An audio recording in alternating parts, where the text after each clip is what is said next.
The Finance Committee is recommending a 5-year extension for the penny sales tax. That 5 years, it wouldn't start until next September and then expire in 2023. Now, none of this is official yet. This all still has to be approved through the City Council. But what exactly is this tax and how does it affect you? Here's some background. City leaders have been working hard over the years to make Mobile more beautiful.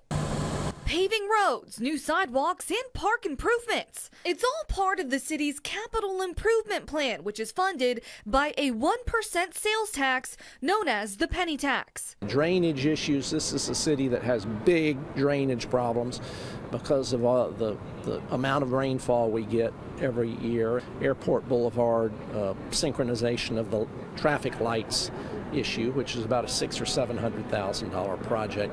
So it's kind of all across the board. City Councilman Joel Dave says since 2014, your tax dollars are bringing in $21 million a year for these projects. That gives about $3 million a year to each of the 7 districts in the city. And the penny sales tax that provides that money is set to expire next September, leaving council members with a big decision to make. The questions that we'll have to wrestle with is if we extend it, for how long are we going to extend it?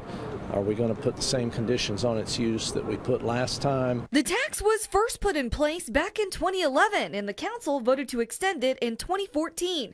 Dave says now there may even be talks of making it permanent. I think the consensus on the council is that the money is being well used. I believe the consensus in the community is that the money is being well used. A price that residents like Carol Peterson say they don't mind paying to make the Port City beautiful. We now have sidewalks that are paved, streets that are paved. It does go into the improvements or the infrastructure of the city. I think that's important.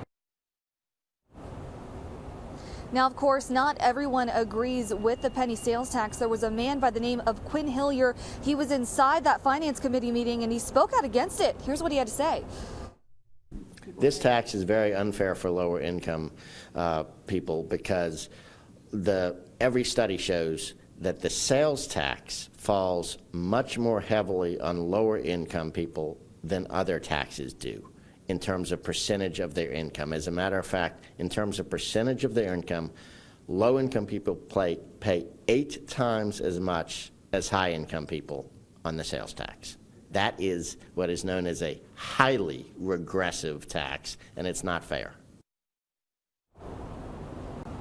Now, after he spoke, of course, the Finance Committee did discuss possible other ways that they could create this funding for those capital improvement projects. They discussed possibly a garbage or property tax increase, but ultimately they voted on extending the penny sales tax. We're told City Council has until next September to make its decision.